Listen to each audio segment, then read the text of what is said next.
याचं नाव काय? हा, याचं नाव सागर आणि याचं बाबू. सागर आणि बाबूची जोडी नांगरणी करतायत बघा असे.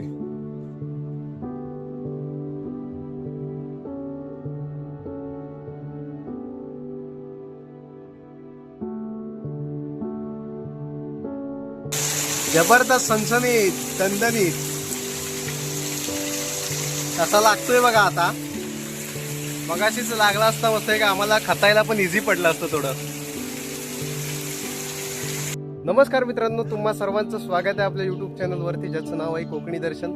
मी कोकणी दर्शन घडवणार तुम्हाला कोकण दर्शन. तर सध्या कोकणामध्ये पाऊस अधेमध्ये पाऊस लागतोय. आज पण धरलेलं आहे वातावरण पावसाचं, थोडं थोडं वाटतंय, परंतु पाऊस काय आज पडत नाही. परंतु कधीच मध्येच पाऊस येतो आणि मध्येच पाऊस जातो, असा हा कोकणाचा सध्या वातावरण झालेलं आहे. तर पेरणीला सुद्धा सुरुवात झालेली आहे. अर्ध्यांनी पेरणी आधी केलेली आहे, अजून पेरणी सुद्धा चालू आहे. आमच्या इथे बाजूला जे खंडाळ आहेत त्याच्यामध्ये पेरणी चालू आहे आणि पारंपरिक पद्धतीने पेरणी चालू आहे तिथे बघितलं तर. बैलाची जोडी नांगराला बांधलेली आहे आणि नांगरणी चालू आहे. तर आता ट्रॅक्टर आल्यामुळे कसं ट्रॅक्टरने सुद्धा नांगरलं जातं, त्यामुळे बैल कमी झाले, शेण मिळणं कठीण झाले असं आहे. परंतु आधुनिक म्हणजे पारंपरिक शेती आहे आपली जी बैलांची शेती, त्यात एक वेगळीच मजा, एक वेगळीच आनंद असतो जो पूर्वजांनी अनुभवला. आणि मी लहान असताना सुद्धा खूप आम्ही शेतीला, म्हणजे आमची शेती आता थोडीच आहे, परंतु लहान असताना खूप शेतीमध्ये काम केलेलं आहे. आणि त्यामुळे ती शेती करण्याची मजा जी असते, पावसातून लावणी लावणं, पेरणं वगैरे, ही एक वेगळाच आनंद असतो. तर तुम्हाला तिथे दाखवतो, बैलजोडी बांधलेली आहे नांगराला. तर चला जाऊया. इकडे अशी शेती असते या ठिकाणी सगळी लावलेली. पेरणी चालू आहे सध्या इकडे. इकडे खत आहेत त्या साईडला, ते बघा खतून लावत आहेत, परंतु त्यांचे बैलजोडी आहे म्हणून बैलाने नांगरणी केली जाते. ओ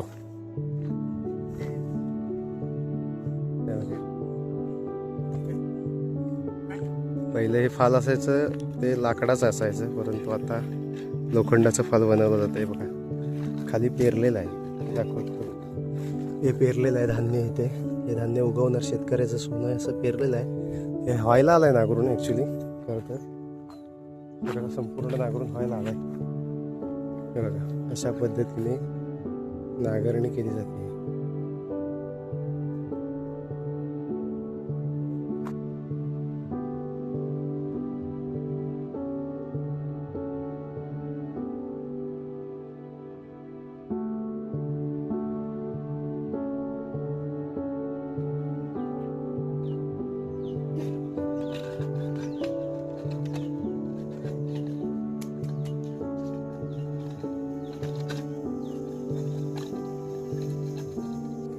हे बघा उन्हाळ्यातच शेण आणून टाकलेलं आहे इथं, आणि याचा खत म्हणून चांगला उपयोग होणार आहे. असं आहे बघा, शेण इथे उन्हातच आणून टाकलेलं आहे, चांगलं सुकलं आहे आता घट्ट मस्त.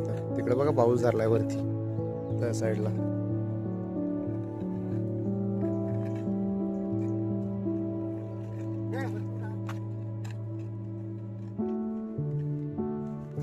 कसं आहे बघा बैल कसा जोकडाला कसा बैल बांधलेले आहेत बघा. हे बघा असे जोकड दोन काट्यांच्या मध्ये मान टाकलेली आहे बैलांची. आणि ही डोलगी बोलतात ना याला. ती कशासाठी बांधतात तर बैल नांगरणीच्या वेळी किंवा शेतीच्या वेळी काम चालू असताना काय खायला गेले नाही पाहिजे. जर तोंडाला हे नसेल ना त्यांच्या बांधलेलं, तर ते धावत पळत जाणार इकडे तिकडे, खायला नांगरणी करायला येणार नाही. हे जर तोंडाला बांधलेलं असेल तर व्यवस्थितरित्या ते नांगरणी करतात, पूर्ण शेती करतात. कसा पुस करतोय बघा. याचं नाव काय? हा, याचं नाव सागर आणि याचं बाबू. सागर आणि बाबूची जोडी नांगरणी करतायत बघा असे.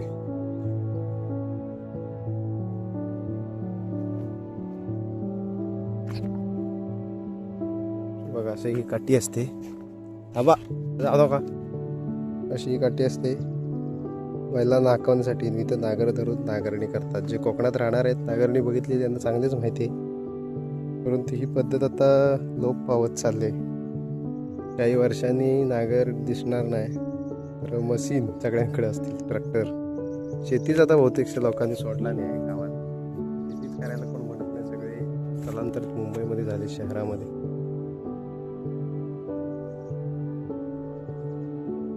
हे पाता आहे ना, पहिलं नाहीचं असायचं, लाकडाचे असायचे पूर्ण, आणि छोटीशी भाल आतमध्ये एक असायची फक्त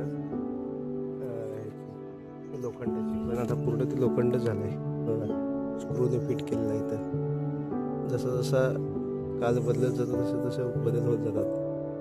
कसं आहे बघा लोखंडाचं, त्याच्याने इझी पडतं, जास्त बैलांना म्हणजे जोर द्यायला लागत नसेल.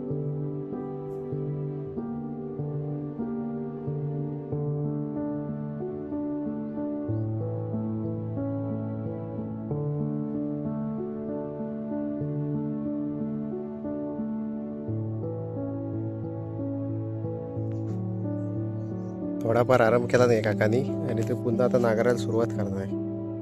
करा सुरुवात. आणि नांगरणी करणं ही सोपी गोष्ट नाही मित्रांनो, खरं तर खूप मेहनत असते त्यासाठी. बैलांसोबत एवढं पूर्ण फिरायचं म्हणजे सोपी साधी गोष्ट नाही आहे ती.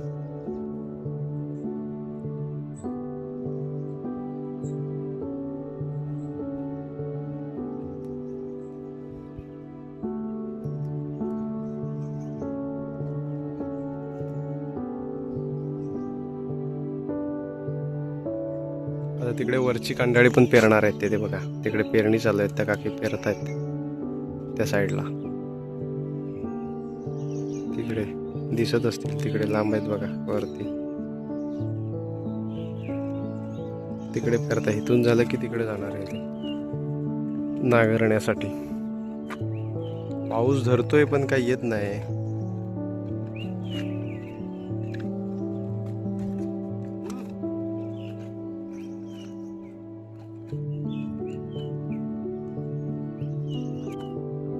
नांगरणी करणं पण शिकायला लागतं मित्रांनो. असाच कोणी पण नांगर हातात धरला, चालवला, अशातली गोष्ट नाही. त्यासाठी मेहनत लागते, शिकायला लागतं. आणि असा नांगर धरून ते एकदम व्यवस्थित ते तासाला तास धरून आला पाहिजे, नाहीतर नांगरणी बरोबर होत नाही. त्यासाठी सुद्धा शिकणं गरजेचे असतं. परंतु आपल्या कोकणातले शेतकरी अजून सुद्धा काही जण म्हणजे अशी पारंपरिक शेती करतायत, तर भारी वाटते खरंच. आणि आता पुढच्या काही वर्षात हे पारंपरिक शेती बघणं कठीण होईल. त्यासाठी हे व्हिडिओ इम्पॉर्टंट असेल, कारण का तर ह्या व्हिडिओमध्ये हे क्षण जपून ठेवले जाणार आहेत, टिपून ठेवले जाणार आहेत.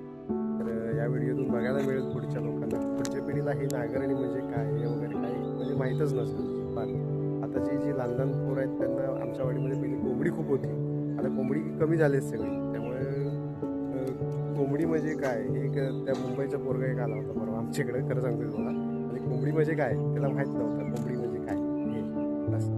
तर ही परिस्थिती आहे सध्याची. असो, तर ह्या माझ्या व्हिडिओच्या माध्यमातून बाकी काय विषय नाही, परंतु हे क्षण जपून ठेवले जाणार आहेत, टिकून ठेवले जाणार आहेत. हे बघा मस्त भारी. उद्या किती वर्ष झाली तरी हा व्हिडिओ ह्या बघून जुन्या आठवणी, जुनी लोक कशी होती, काय होतं, सगळं हे पाहायला पुढच्या पिढीला या व्हिडिओच्या माध्यमातून मिळणार. इकडचं नांगरून झालेलं आहे, आता वरती चालले आहेत, वरती नांगरणी करायची आहे. या इकडे पेरलीला दाखवतो, याच्यात तिकडची काजू पडले बघा वरती. कालपर्यंत होती, आज सकाळी पडली ती जोरात, खडखड खडखड खडखड आवाजाला धाडकन पडली. खूप लागणारी काजू यंदा सुद्धा खूप लागली होती बघा. इकडे पेरणी केलेली आहे, यात आल्यात येणार आहेत ते पेरण्यासाठी. तिकडूनच वरती घ्या, कसं आणायला लागतं बघा नांगर धरून व्यवस्थित. या या या या या या या आत्ता एकदा आले वर. हा कोणाचा तुमचाच आहे आपण?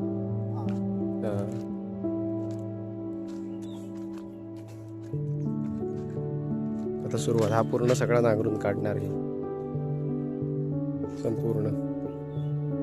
हे बघा काजू इथं पडले, सकाळपर्यंत होती, सकाळी पडली धाडकन.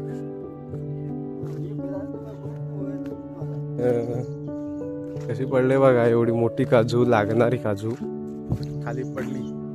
तिथे झाले खूप वर्ष तिने जीवन काढलं होतं वाटतं आपलं. इकडे सुकली होती वरती बघा, ह्या फांद्या सुकल्या होत्या संपूर्ण.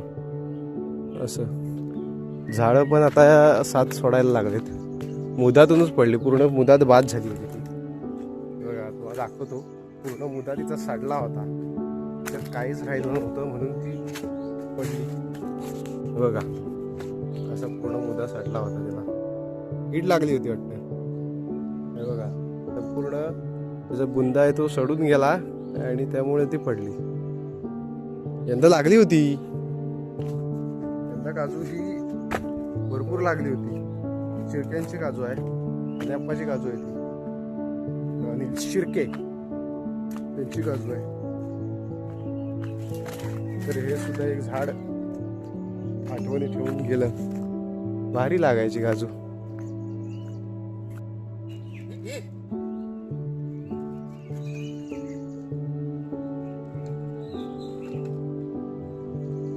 व्यवस्थित कडेने घ्यायला लागतं स्ना करून. बघा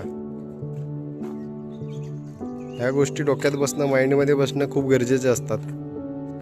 लगेच नांगरकी शिकता येत नाही, त्यासाठी रोज शेतात यावं लागतं, रोज बघावं लागतं, रोज नांगर पकडावा लागतो, तेव्हा कुठे ह्या गोष्टी डोक्यात येतात. पारंपरिक शेती करणं म्हणजे सोपी गोष्ट नाही आहे.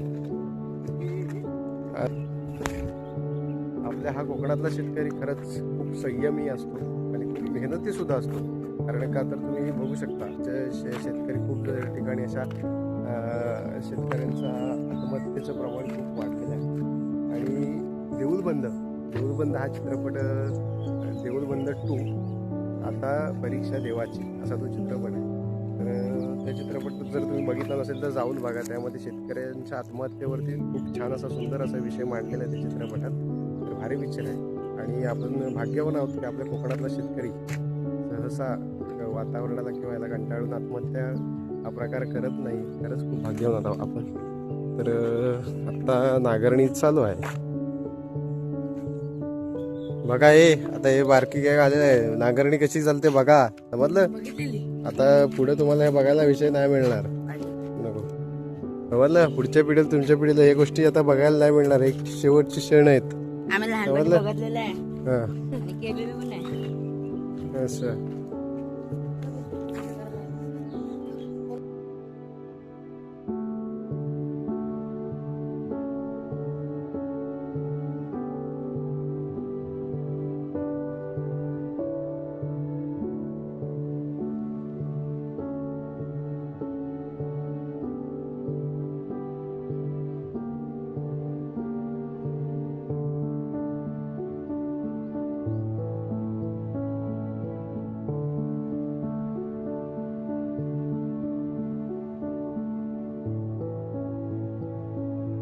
मगाशी तुम्हाला दाखवले की काजू सुकून पडले, परंतु हे बघा आता हा जो आंबा आहे तो संपूर्ण सुकला आहे. हे बघा आंबा 1-2 वर्षापूर्वी एवढा लागायचा नाही इकडे, खूप उत्पादन मालकाला मिळवून द्यायचा, परंतु आता तो सगळा संपूर्ण सुकला आहे तो, आणि तो सुद्धा पडणार आहे आता.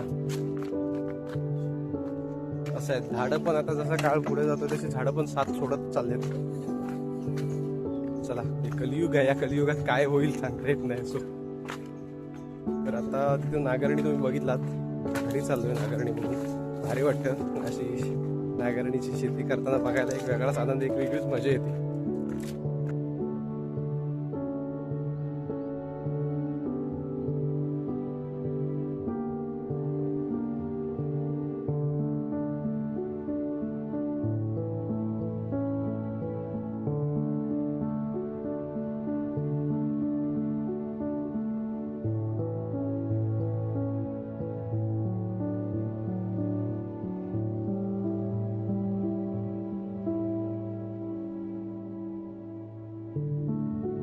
तर आता बस येते इकडे, मुंबईकर सगळे निघाले मुंबईला. टाटा ये, टाटा बाय बाय स्वराज, जाऊ अवकाश. हे या इकडं, बस येते आता. Tata bye bye, tata. कुठं माझ्याकडे यायचं आहे? अरे माझ्याकडे यायचं.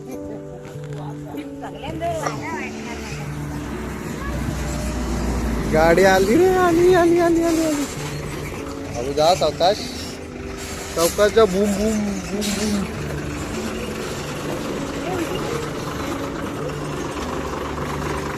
हे बघ आमची गाडी कशी आहे बघ, मोठी गाडी.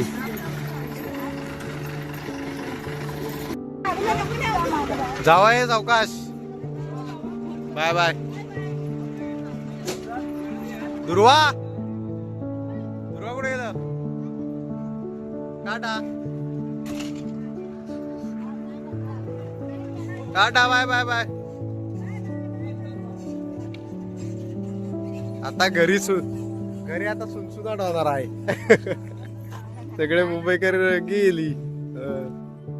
पेरायला आलेला आज संध्याकाळी. इथे बघा पेरलेलं आहे, इकडे पेरून ठेवलेलं आहे. काय जास्त शेती आहे, थोडीच आहे. एवढंच हे पेरणी करायचं आहे.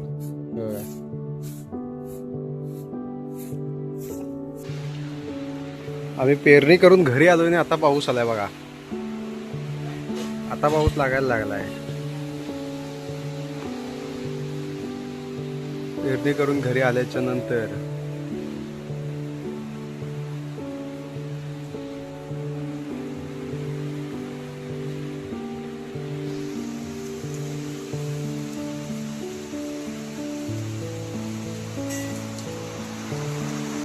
जबरदस्त सनसनीत दणदणीत कसा लागतोय बघा. आता मगाशीच लागला असता मस्त का आम्हाला खतायला पण इझी पडलं असतं. थोडं जोरदार आलेला आहे. आता दणक्यात दिवसभर भरून राहिला होता आणि आता बॉम्ब फोडलाय त्याने.